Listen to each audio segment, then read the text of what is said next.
It's due to long-term flyer consumption, but hey, let's chat. Don't go anywhere. She discovered that Xiao's eye was glued to the snowflake TV, and the walls were covered in doodles. See, oh boy, time to investigate. Xiao's eye couldn't possibly be so random, so Dame asked her, "What a wall party?"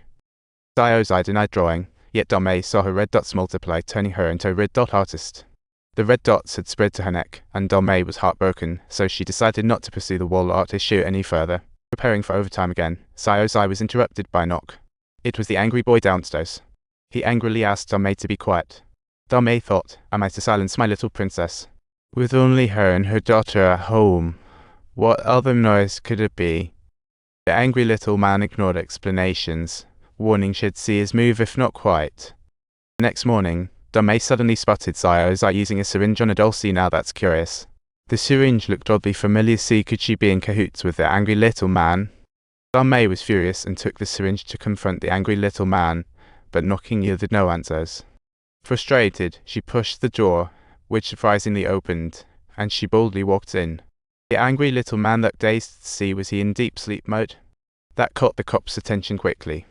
The police initially suspected a flyer overload caused the death. See, talk about turning a flyer party into a funeral.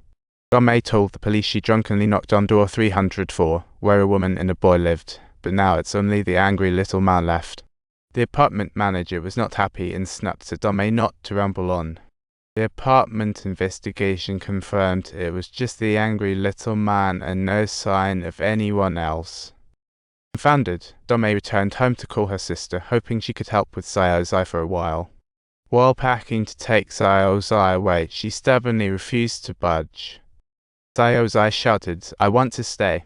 Left with no choice, Dame had to drag her out. At the door, they ran into the store owner, who chuckled at the sight of the fuming Xiao's eye. The owner tried to calm Xiao's eye, but she knocked him down instead. See, what the fiery girl. Mother and daughter arrived at the sister's home, but that night, the red dots started using blood. See, like a red faucet turning on. With Xiao's condition worsening, Dame was alarmed and rushed her to the hospital. Seeing her daughter in such a state made Dame feel mixed emotions, so she decided to resign and no longer be a workhorse.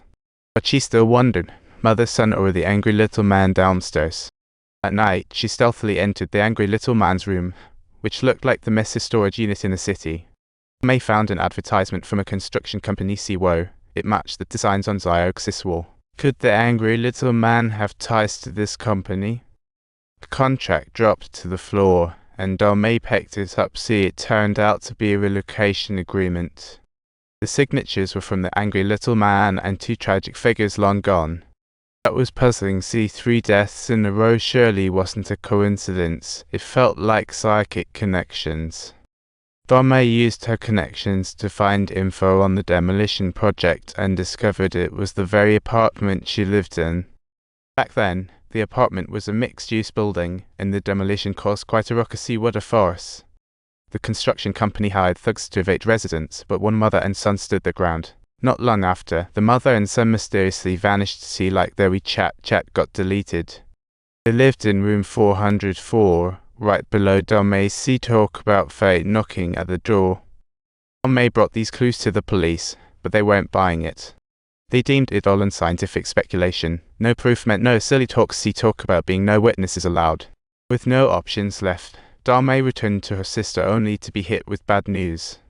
Her sister informed her that Xiao's eye was missing, and the whole family was searching. See, totally nowhere to be found. Dame panicked for a moment, recalling her daughter's cries, not wanting to leave the apartment, so she made a beeline back. Arriving home, she found no sign of anyone nearby or her daughter. "I'll have options." She went to ask the shop owner, but received the same "I don't know" response. In the end, Dame received a call from a friend who tracked down the demolition person responsible.